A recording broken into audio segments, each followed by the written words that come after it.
Welcome back to... Hey, don't interrupt me during the intro. I'm going to do Mr. that Darrow. 10, 9, 8, 7, 6.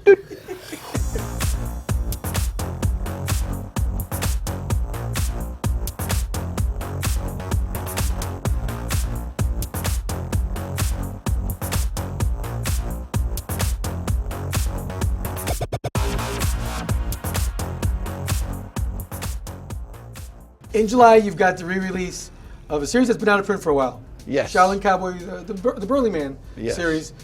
It's been out of print for quite a long time. Probably like 10, 12 years. There's probably a reason for that, though. So, how did the conversation come about with you and Dark Horse to re-release it? Well, the conversation was more with the Wachowskis because they had the rights to it. And that's why it's been out of print, because they're off doing movies and TV stuff. And so They just forgot about it? it was just too much hassle, I think. And they very kindly, I talked to them and they very kindly said, well, we'll let Dark Horse put it out so it'll stay in print. So that's how it came about. And You did a new cover for it. Did you do anything else for it?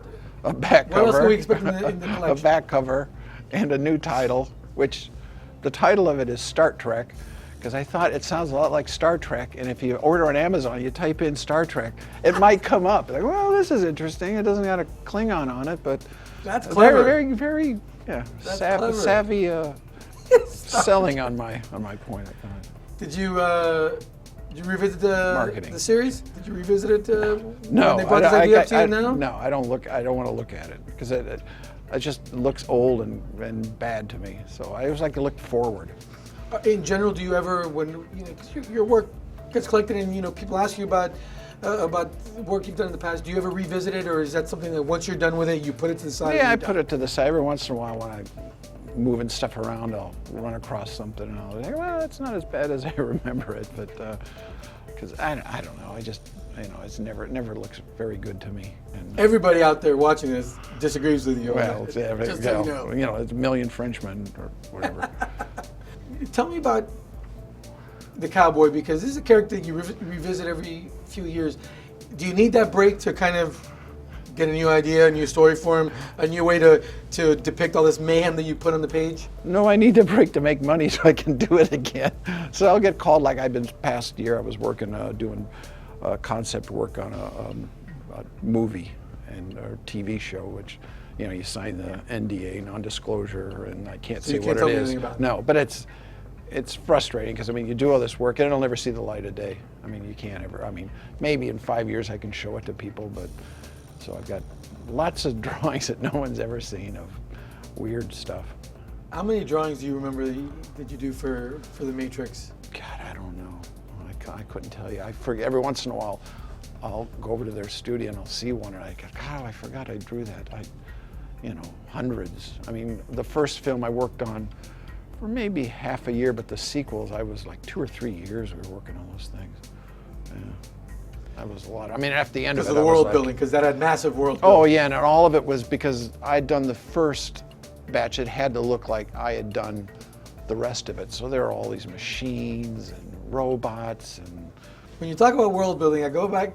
It takes me right back to a story that you told me once about the one and only time that you almost worked with Alan Moore, and it had to do with buildings and the spirit.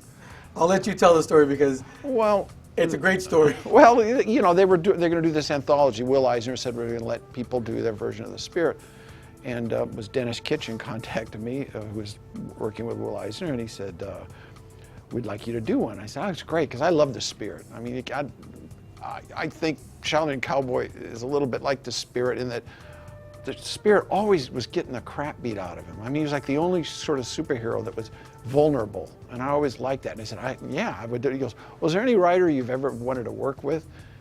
And I said, "Yeah, Alan Moore." And he said, "Oh, yeah, we can." I said, "But whatever you do, don't tell him it's for me." I said, "Do not tell him it's for me."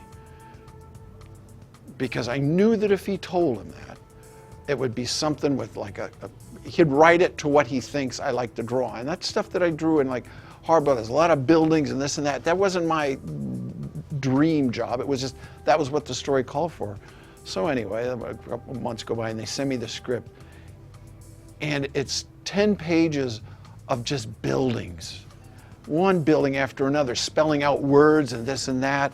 and the spirit shows up on the last page in a Hawaiian shirt in a crowd. You don't even see him. It's like, and I said, did you? He says, yeah, I told him it was free. I said, see, I told you. I told you that. I said, I don't want to draw. I can't draw this. I won't draw it. It'd take me a half a year to draw this thing. Because, I mean, it was like down shots of all these buildings. It had driven me crazy. And, you know, I mean, so I don't know who they got to do it, but, yeah, that was my... That you wanted a chance to work with? Well, yeah, and I know he'll probably hear this story because he's probably, I don't know if he, yeah. I'm pretty sure he's probably not hearing this. Well, no, he has to know anyway because he knew it was for me, so he probably think Darrow's an asshole. He wouldn't be absolutely incorrect in saying that, so. You mentioned Hard Boiled. Yeah. That's a project I'm sure you get asked about all the time, about revisiting with Frank. Have you and Frank ever discussed doing something about that? You guys are both, you know, so at the top of your game, you're still working. Frank just put out a book. I don't know. I think I drove him crazy because I wouldn't show him anything. I just went off because I'm so insecure that I drew, I think, 10 pages of it before I showed him anything. And I'd never worked with a writer, and I went off script and I added stuff that wasn't in his script.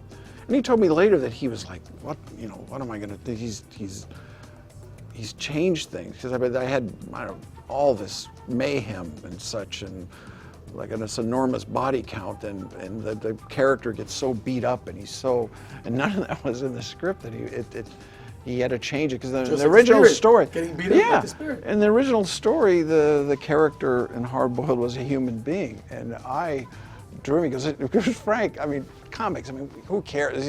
There's no way he could survive all that damage. It's a comic book, who cares?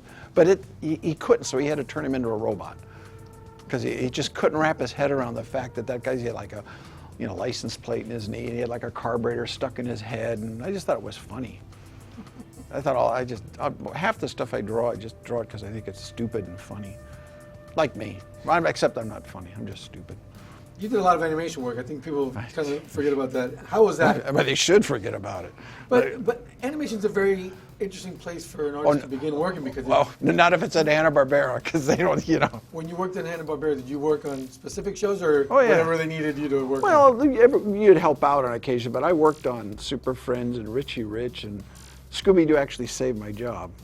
How did Scooby save your job? Because I was horrible at doing that stuff, because I'd draw these complicated things that they couldn't animate. And I couldn't draw very well, and drawing an animation, it's even for Hanna Barbera, you have to know how to think in 3 dimensions, because you have to be able to turn the image around. And on one of the last days, the boss was going to let me go. Somebody asked me to draw Scooby-Doo in a sombrero, and I drew it. And they said, "Oh, he doesn't mind drawing people in sombreros," and so they kept me on, and they would give me work like that. I was the guy that they'd go to, like, you know, put a fireman's hat on Shaggy, because they'd have to have a model of it. And then, how about cars? You like drawing cars? Yeah, so I'd draw cars and ice cream cones and even a jelly bean. One time I had to draw a jelly bean because if something appears in more than one scene, it has to be consistent, so you have to do a model drawing of it. And I had to do like a size comparison. You got Richie Rich here, and like at his feet is this little jelly bean. I mean, it was ridiculous. It was crazy. And the cartoons were horrible. Super Friends. Give me a tale of you animating a Super Friends. Well, I'd work on the monsters. I mean, I'd do the creatures, and because I couldn't draw those characters the same. I'd draw the Wonder Twins, or not the Wonder Twins, but the Jan and Jace, the space guys, the power of ice, and they would turn into. I mean, you draw a bucket. You just trace a bucket, and you put a face on it, the form of ice hammer, and you just put little spiky things at the end of a hammer, and that would be. And you draw a face on the head of the hammer. And no punches, right? No, and you couldn't.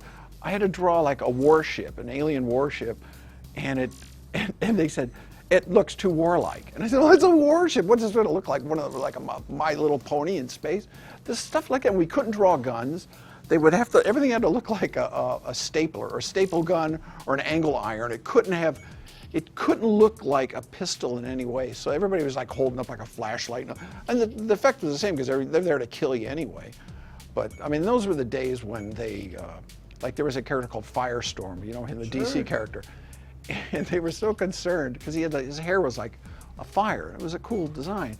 But they couldn't do that in animation because they were afraid some kid would set his hair on fire.